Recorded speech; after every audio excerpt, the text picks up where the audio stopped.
53,000 രൂപയോളം അപ്രൂവ് ആയ ഒരു ലോൺ ആപ്ലിക്കേഷനാണ് പരിചയപ്പെടുത്താനായിട്ട് പോകുന്നത്. ഒരുപാട് പേര് കുറേ കാലങ്ങളായിട്ട് വീഡിയോ ചെയ്യാൻ പറയുന്ന ഒരു ആപ്ലിക്കേഷൻ കൂടിയാണിത്. എനിക്ക് ഈ ആപ്ലിക്കേഷൻ്റെ അകത്ത് അപ്രൂവ് ആയിരിക്കുന്ന amount Aadhaar card pan card ഉപയോഗിച്ചുകൊണ്ട് മാത്രം അപ്രൂവ് ആയതാണ്. ബാങ്ക് സ്റ്റേറ്റ്മെന്റ് ഇല്ലാണ്ട് തന്നെ ലോൺ എടുക്കാനായിട്ട് സാധിക്കുന്ന ഒരു ആപ്ലിക്കേഷനാണ്. ഏതാണ് ആപ്ലിക്കേഷൻ എന്നും എങ്ങനെ അപ്ലൈ ചെയ്യണമെന്നല്ല ഞാൻ പറഞ്ഞുതരാം. ആപ്ലിക്കേഷൻ ലിങ്ക് വീഡിയോ ഡിസ്ക്രിപ്ഷനിൽ വെച്ചേക്കാം. അവിടെ പോയിട്ട് നിങ്ങൾക്ക് വേണമെന്നുണ്ടെങ്കിൽ ഡയറക്റ്റ് അപ്ലൈ ചെയ്യാം. സോ വീഡിയോ മുഴുവനായിട്ട് കാണുക, കണ്ട് മനസ്സിലാക്കിയതിന് ശേഷം മാത്രം അപ്ലൈ ചെയ്യണോ വേണ്ടത് തീരുമാനിക്കുക. സോ ഫസ്റ്റ് നമുക്ക് ഏതാണ് ആപ്ലിക്കേഷൻ നോക്കാം, അതിനുശേഷം എങ്ങനെ അപ്ലൈ ചെയ്യണമെന്ന് ഞാൻ കാണിച്ചു തരാം. സോ വീഡിയോയിലോട്ട് പോകുന്നതിന് മുമ്പ് നിങ്ങൾ EMI കാർഡ്, പേ ലെറ്റർ കാര്യങ്ങളൊക്കെ യൂസ് ചെയ്യുന്ന വ്യക്തിയാണെന്നുണ്ടെങ്കിൽ ഈ പേ ലെറ്റർ അല്ലെങ്കിൽ EMI കാർഡ് ലിമിറ്റ് ഉണ്ടെങ്കിൽ ആ ലിമിറ്റ് നിങ്ങൾക്ക് ക്യാഷ് ആയിട്ട് കൺവേർട്ട് ചെയ്യണമെന്നുണ്ടെങ്കിൽ ഈ കാണുന്ന നമ്പറിൽ മെസ്സേജ് അയച്ചാൽ മതി. നമ്മൾ പ്രൊഡക്റ്റ് പർച്ചേസ് ചെയ്യിപ്പിച്ചുകൊണ്ട് നിങ്ങൾക്ക് അത് ക്യാഷ് ആയിട്ട് കൺവേർട്ട് ചെയ്ത് നിങ്ങൾക്ക് EMI ഒക്കെ തിരിച്ച് റീപേ ചെയ്യുന്ന രീതിയിൽ ചെയ്തു തരാനായിട്ട് പറ്റും. സോ എൻ്റെ കൂടുതൽ ഡീറ്റെയിൽസ് അറിയാനായിട്ട് വാട്സപ്പിൽ മെസ്സേജ് അയക്കുക. ഏതാണ് പേ ലെറ്റർ അല്ലെങ്കിൽ ഏതാണ് EMI കാർഡ്, അതിൻ്റെ ലിമിറ്റ് എത്രയാണെന്ന് അയക്കുക. നമ്മൾ അതിൻ്റെ ഡീറ്റെയിൽസ് പറഞ്ഞു തരുന്നതായിരിക്കും. അപ്പോൾ ഇതാണ് നമ്മുടെ application. Lending plate personal loan എന്നാണ് പേര്. 4.4 സ്റ്റാർ റേറ്റിംഗും 1 crore പ്ലസ് ഡൗൺലോഡും വരുന്നുണ്ട് ഈ ആപ്ലിക്കേഷനിൽ.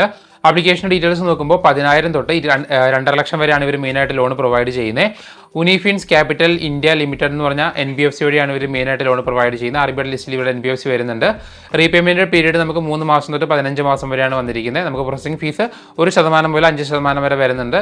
നമുക്ക് ഫീസ് വരുന്നത് 1.125% വരെ വരുന്നുണ്ട്. പിന്നെ നമുക്ക് ഇൻട്രസ്റ്റ് നമുക്ക് ഒരു 48% വരെ വരാനുള്ള ചാൻസ് ഉണ്ട്. 4% വരെ വരാനുള്ള ചാൻസ് ഉണ്ട്. എനിക്ക് 4%ലാണ് അപ്രൂവ് ആയിരിക്കുന്നത്.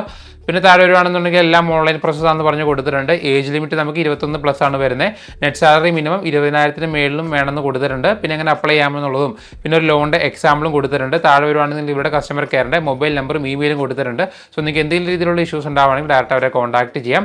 2022 ലോഞ്ച് ആയിട്ടുള്ള ഒരു ആപ്ലിക്കേഷൻ കൂടിയാണിത്. സോ എങ്ങനെ അപ്ലൈ ചെയ്യണമെന്ന് ഞാൻ കാണിച്ചു തരാം. സോ നമ്മുടെ ആപ്ലിക്കേഷൻ ഫോണിലേക്ക് ഇൻസ്റ്റാൾ ചെയ്തിട്ട് ഓപ്പൺ ചെയ്യുകയാണ്. ഞാൻ ഇതിന് മുമ്പ് അപ്ലൈ ചെയ്തിട്ടുണ്ട്. സോ അതുകൊണ്ട് എനിക്ക് ഫുൾ ഡീറ്റെയിൽസ് കൊടുക്കേണ്ട വരില്ല. നിങ്ങൾ ആദ്യമായിട്ട് അപ്ലൈ ചെയ്യുന്നവരാണെങ്കിൽ ഫുൾ ഡീറ്റെയിൽസ് വായിച്ച് നോക്കി മനസ്സിലാക്കി കൊടുക്കുക. നിങ്ങളുടെ ആപ്ലിക്കേഷൻ ഫോണിലേക്ക് ഇൻസ്റ്റാൾ ചെയ്യുന്നു. പെർമിഷൻസ് ചോദിക്കുന്നുണ്ട്. പെർമിഷൻസ് നിങ്ങൾ വായിച്ച് നോക്കി ഓക്കെ ആണെങ്കിൽ കൊടുക്കുക. ശേഷം മൊബൈൽ നമ്പറും OTP കൊടുത്ത് കഴിയുമ്പോൾ ഇതുപോലെ കുറച്ച് സ്റ്റെപ്സ് ഉണ്ടെന്നാണ് പറഞ്ഞ് കാണിക്കുന്നത്. Personal details, income proof, verification, identification, income verification, account verification, sign agreement, e mandate complete ചെയ്ത് അക്കൗണ്ട് ഫണ്ട് ഡിസ്ബേഴ്സ് ആവുന്നതാണ് പറഞ്ഞ് കൊടുത്തിരിക്കുന്നത്. സോ നമുക്കിവിടെ അപ്ലൈ ആവുന്ന ഒരു ഓപ്ഷൻ ഉണ്ട്. അവിടെ ജസ്റ്റ് ക്ലിക്ക് ചെയ്യുമ്പോൾ അടുത്ത പേജിൽ എൻ്റെ പാൻ കാർഡിൻ്റെ നമ്പറും ഫസ്റ്റ് നെയിമും ലാസ്റ്റ് നെയിമും ഫാദറിൻ്റെ നെയിമും നിങ്ങളുടെ ഇൻകം പ്രൂഫ്, ഇൻകം എങ്ങനെയാണെന്നുള്ളത് ചോദിക്കുന്നുണ്ട്. സാലറി ആണ്, സെൽഫ് എംപ്ലോയ്ഡ് ആണെന്നുള്ളത്.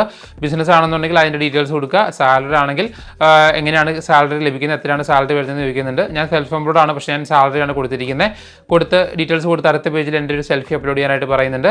ശേഷം നമ്മുടെ എംപ്ലോയ്മെൻറ്റ് ഡീറ്റെയിൽസ് ആയ വർക്ക് ചെയ്യുന്ന കമ്പനി, ഡെസിഗ്നേഷൻ, പിൻകോഡ്, അതിൻ്റെ അഡ്രസ്സ് കാര്യങ്ങളൊക്കെ കൊടുക്കാനായിട്ട് പറയുന്നുണ്ട്. സാലറി ഡേറ്റ് പോലുള്ള കാര്യങ്ങളൊക്കെ കൊടുക്കുന്നുണ്ട്. അത് കൊടുത്ത് നിങ്ങളുടെ ഇമെയിൽ വെരിഫൈ ചെയ്യാനായിട്ട് പറയുന്നുണ്ട്. നമുക്ക് വേണമെങ്കിൽ വെരിഫൈ ചെയ്യാം, അല്ലെങ്കിൽ സ്കിപ്പ് അടിക്കാം. ശേഷം ആധാർ KYC കംപ്ലീറ്റ് ചെയ്യാനായിട്ട് പറയുന്നുണ്ട്. ആധാർ കാർഡിൻ്റെ നമ്പർ കൊടുക്കുക. ആധാർ കാർഡായിട്ട് ലിങ്ക് ചെയ്തിരിക്കുന്ന മൊബൈൽ നമ്പറിലേക്ക് OTP വരും. ശേഷം ഡിജിലോക്കർ വഴി ആധാർ KYC പിൻ കൊടുത്ത് കംപ്ലീറ്റ് ചെയ്യുമ്പോൾ ഇതുപോലെ വെരിഫൈങ് യുവർ ആധാർ എന്ന് പറഞ്ഞ് വരും. പിന്നെ നമ്മുടെ അഡ്രസ്സ് അടുത്ത പേജിൽ കാണിക്കും. ആ അഡ്രസ്സ് തന്നെയാണോ എന്ന് ചോദിക്കുക. അഡ്രസ്സ് അല്ല എന്നുണ്ടെങ്കിൽ വേറെ അഡ്രസ്സ് കൊടുക്കാനായിട്ടുള്ള ഓപ്ഷൻ ഉണ്ട്. അഡ്രസ്സ് കൊടുക്കുക. ശേഷം നമ്മുടെ ലോണിൻ്റെ പർപ്പസ് ചോദിക്കുന്നുണ്ട്. ഈ ലോണിൻ്റെ പർപ്പസും കൊടുത്തു കഴിയുമ്പോൾ ഇതുപോലെ ജനറേറ്റീവ് ക്രെഡിറ്റ് റിപ്പോർട്ട് എന്ന് പറഞ്ഞിട്ട് നമ്മുടെ ക്രെഡിറ്റ് സ്കോർ അവർ ചെക്ക് ചെയ്യും. ഇവിടെ ഞാൻ ആദ്യം നേരത്തെ അപ്ലൈ ചെയ്തിട്ടുള്ളതുകൊണ്ട് ചിലപ്പോൾ ചില സ്റ്റെപ്സിലൂടെ സ്കിപ്പായി പോയിട്ടുണ്ടാവും. നിങ്ങൾ ഇതിനും ആദ്യമായിട്ട് അപ്ലൈ ചെയ്യുന്നവർ സ്റ്റെപ്പെല്ലാം വായിച്ച് നോക്കി അപ്ലൈ ചെയ്യാനായിട്ട് ശ്രമിക്കുക. എനിക്കിവിടെ അപ്രൂവൽ വന്നിരിക്കുന്നുണ്ട്. 53,800 രൂപയാണ് അപ്രൂവ് വന്നിരിക്കുന്നത്. 10 മാസത്തേട്ട്. പ്രോസസ്സിംഗ് ഫീസ് 1,883, കൺവേർഷൻ ഫീ 1,614, GST 630 എല്ലാം കഴിഞ്ഞുള്ള ഫീസ് എന്ന് പറയുന്നത് 4,127 നമുക്ക് പ്രീ EMI ആയിട്ട് 1,344 കട്ടായിട്ട് ഡിസ്ബേഴ്സ് ആവുന്ന എമൗണ്ട് 48,329 രൂപ മാത്രമാണ്. അതായത് ഓൾമോസ്റ്റ് 53,800 നമുക്ക് കിട്ടുന്ന എമൗണ്ട് 48,300. ഓൾമോസ്റ്റ് ഒരു 4,000-5,000 രൂപയാണ് ഫീസായിട്ട് തന്നെ പോകുന്നുണ്ട്.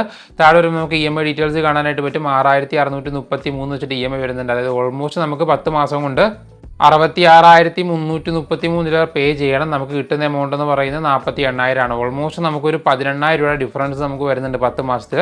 ഇൻട്രസ്റ്റ് 4% എനിക്ക് പെർ മന്ത് വരുന്നത്. സോ അത്യാവശ്യം നല്ല ഇൻട്രസ്റ്റും വരുന്നുണ്ട്. എടുക്കാൻ ഓക്കെ ആണെന്നുണ്ടെങ്കിൽ ജസ്റ്റ് കണ്ടിന്യൂ കൊടുത്ത് റെഫറൻസ് ഡീറ്റെയിൽസും കൊടുത്ത് ബാങ്ക് ഡീറ്റെയിൽസും ആഡ് ചെയ്തിട്ട് നമുക്ക് ഈ മാൻഡേറ്റ് കംപ്ലീറ്റ് ചെയ്ത് ബാങ്കിലേക്ക് ഡിസ്ബേഴ്സ് ചെയ്യാം. അല്ലെന്നുണ്ടെങ്കിൽ നമുക്ക് ഇവിടെ ആപ്ലിക്കേഷൻ അൺഇൻസ്റ്റാൾ ചെയ്യാം. ഇത്രയും ഇൻട്രസ്റ്റ് വരുന്നുണ്ട്. സോ നിങ്ങൾ നോക്കുക, നിങ്ങൾക്ക് ഇത് ഓക്കെ ആണോ, റീപേ ചെയ്യാൻ പറ്റുമോ, EMI കുറവാണ്, ഇത് അടയ്ക്കാൻ പറ്റും, നിങ്ങൾക്ക് ഓക്കെ ആണ്, ഇൻട്രസ്റ്റ് ഓക്കെ ആണെന്നുണ്ടെങ്കിൽ മാത്രം ഈ ആപ്ലിക്കേഷൻ യൂസ് ചെയ്യുക. 4% ഇൻട്രസ്റ്റ് എന്ന് പറയുന്നത് അത്യാവശ്യം നല്ല ഇൻട്രസ്റ്റ് ആണ് വരുന്നത്. ഞാൻ പണ്ട് 4% ഇൻട്രസ്റ്റ് ലോൺ എടുത്തിട്ടുണ്ട് മൊബിക്വിക്കിൽ നിന്ന് 2 ലക്ഷം രൂപ. ബട്ട് അത് എനിക്ക് അടയ്ക്കാൻ പറ്റുന്നതുകൊണ്ടാണ് ഞാനതൊക്കെ ക്ലോസ് ചെയ്തതാണ്. നിങ്ങൾക്കും അടയ്ക്കാൻ പറ്റുന്നുണ്ടെങ്കിൽ മാത്രം എടുക്കുക. ഞാൻ ഒരിക്കലും ഇത്ര വലിയ ഇൻട്രസ്റ്റ് ലോൺ എടുക്കാനായിട്ട് പറയുന്നില്ല. അത് നിങ്ങളുടെ പേഴ്സണൽ ചോയ്സാണ്.